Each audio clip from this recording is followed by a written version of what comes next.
مذہبی رسومات وہ سر انجام دیتے ہیں. فار ایگزامپل کہ وہ چرچ بھی جاتے ہیں، دیگی دے رہے ہیں، شکر گزاریاں کر رہے ہیں، اور ساری چرچ ایکٹیویٹیز میں وہ شامل ہوتے ہیں.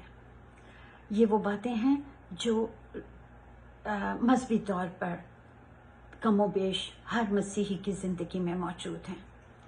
اور انہوں نے قلعے کا دروازہ بھی بند کر لیا ہے دشمن پر.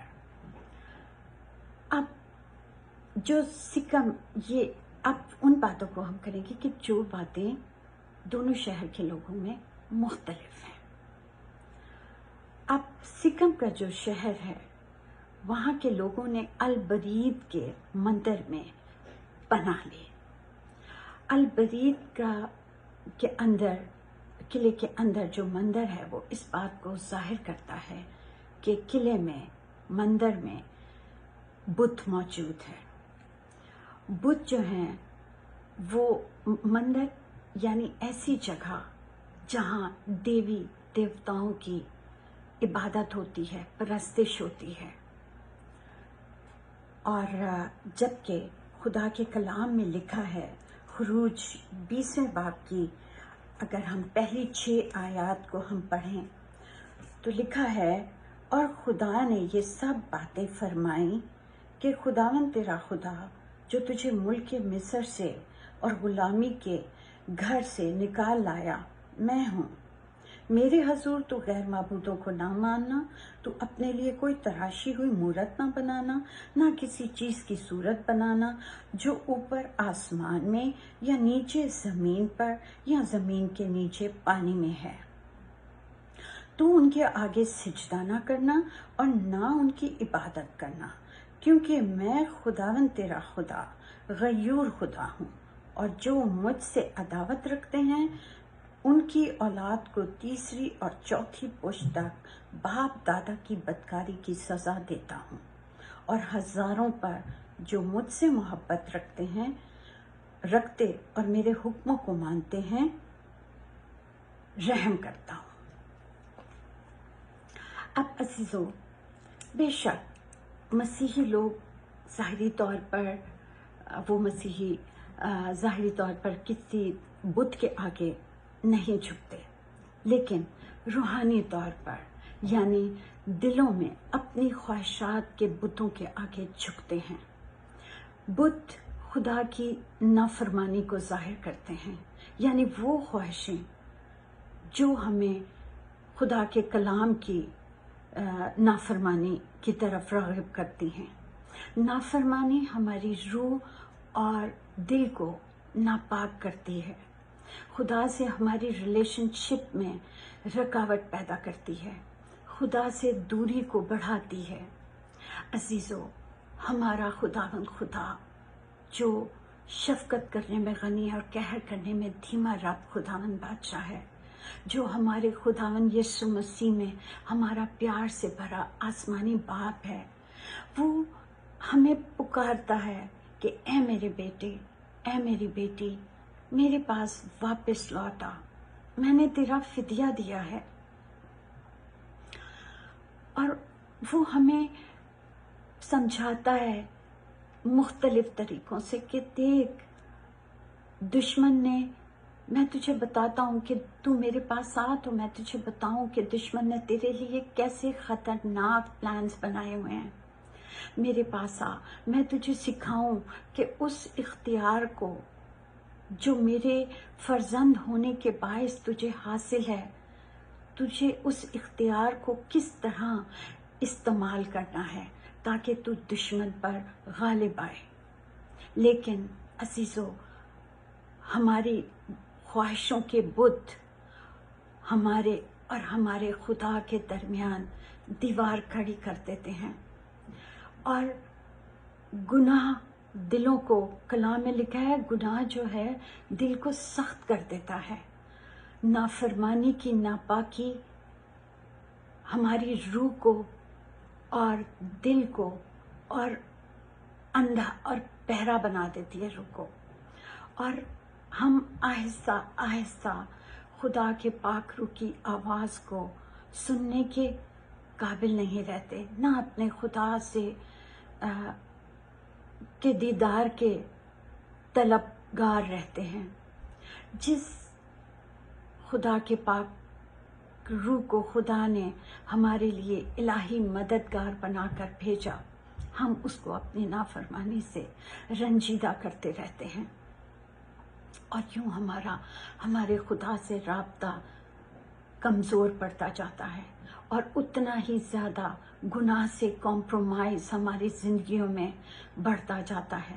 جتنا گناہ سے میل ملاپ زیادہ ہوگا، اتنا ہی دلوں میں بتوں کی تعداد بڑھے گی۔ اور آپ کو یاد ہے ابی ملک، اس نے درختوں میں سے ڈالی کاٹی اور قلعے کی طرف بڑھتے ہوئے اپنے ساتھیوں کو حکم دیا کہ جیسے میں نے کیا ہے تم بھی ویسا ہی کرو۔ عزیزو، سمجھنے کی بات ہے کہ مسیح کے دل میں ایک بت کی موجودگی سے نجات کے قلعے کے باہر دشمن کو اختیار مل جاتا ہے کہ وہ قلعے پر ڈالی کاٹ کر ڈال سکے۔ سو جتنے زیادہ بت اتنی ہی زیادہ ڈالیاں۔ جیسے سکم کے لوگوں کو قلعے کے اندر پتہ ہی نہیں پڑا، پتہ ہی نہیں چلا کہ باہر دشمن اپنے ساتھیوں سے ڈالی کٹوا کر کس طرح سے قلعے میں جمع کروا رہا ہے، ان کی موت کا سامان تیار کر رہا ہے۔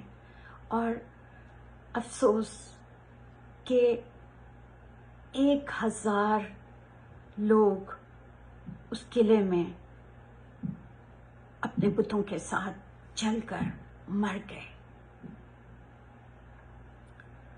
اور تیبس کے جو لوگ تھے انہوں نے سکم کے لوگوں سے یہ بات سیکھ لی تھی، یہ سبق سیکھ لیا تھا کہ دشمن کو قلعے کے قریب نہیں آنے دینا۔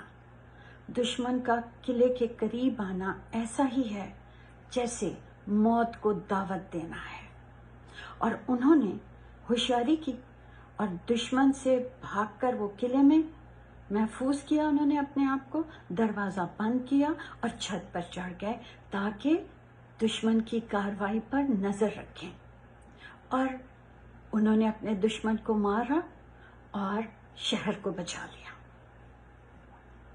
عزیزو، چھت سے مراد یہ نہیں کہ ہم ضرور چھت پہ جا کے دعا کریں، مطلب ایسا نہیں، بلکہ چھت جو ہے وہ اس اونچائی کو، بلندی کو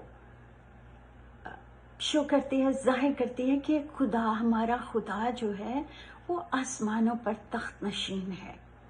یعنی ہم خدا کے کلام کو اس ایمان سے اور اس طرح اس پر غور و خوض کریں کہ جب ہمارا خدا ہم سے اس قدر پیار کرتا ہے، وہ ہم سے کیا چاہتا ہے، وہ ہماری کس بات سے اس کو دکھ ہوتا ہے اور ہماری کس بات سے اس کو خوشی ہوتی ہے۔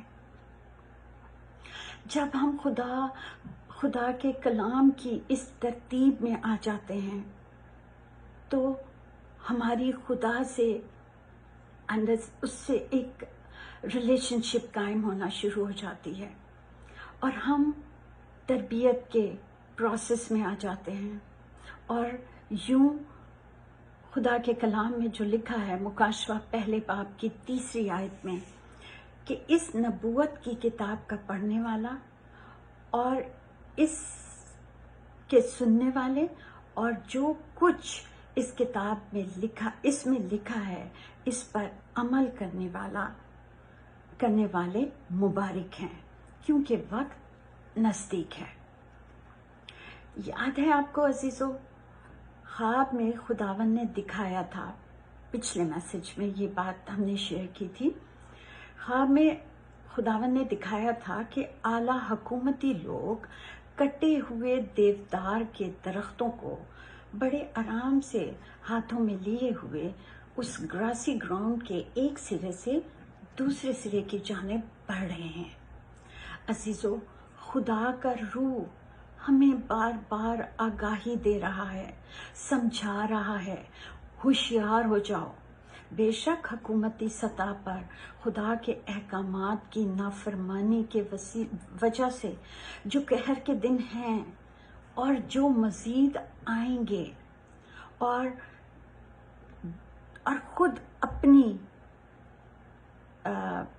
ذاتی نافرمانیوں کے باعث جو آفتیں آ سکتی ہیں، خدا کا روح ہمیں سمجھا رہا ہے کہ ابھی وقت ہے کہ توبہ کر کے ہم تائب زندگی گزاریں، اپنی خواہشات کے بتوں کے آگے جھکنا چھوڑ دیں، ان سے کھیلنا بند کر دیں۔ جتنا زیادہ بتوں کے ساتھ وقت گزاریں گے اتنا ہی زیادہ ہماری روح کی ہلاکت کا ایندھن بڑھتا جائے گا۔ ہمیں بہت زیادہ حساس ہونے کی ضرورت ہے۔ یہ حقیقت ہے کہ یہ حقیقت بہت خطرناک ہے کہ شیطان جو ہے وہ کلام پاک کو بہت جانتا ہے، لیکن اس پر عمل نہیں کرتا، جس کی وجہ سے وہ ایک مقرب فرشتے سے شیطان بن گیا۔ عزیزو، ہمیں اس بات سے عبرت لینے کی ضرورت ہے، کیونکہ خدا کے لوگوں، خدا ہمیں آگاہی دے رہا ہے کہ صرف مسیحی ہونا ہمیں اس دنیا میں اور آخرت میں سرخرو نہیں کرے گا، ہمیں فتح مند نہیں بنا سکتا۔ کلام خدا میں لکھا ہے، وقت کو غنیمت جانو کہ دن برے ہیں۔ یہ وقت ہے کہ اپنے دلوں سے اپنے بتوں کو نکال کر پھینکیں، توبہ کریں، اس سے پیشتر کہ وقت گزر جائے۔ اپنے دلوں کو خدا کے برے کے لہو سے دھوئیں، پاک کریں اور تائب زندگی گزاریں، تب ہی ہم باعث برکت بن سکتے ہیں، اپنے لیے بھی اور دوسروں کے لیے بھی۔ خدا کے کلام میں لکھا ہے، امثال پہلے باب کی 33ویں آیت میں، خداوند فرماتا ہے، لیکن جو میری سنتا ہے وہ محفوظ ہوگا اور آفت سے نہ ڈر ہو کر اطمینان سے رہے گا۔ آمین۔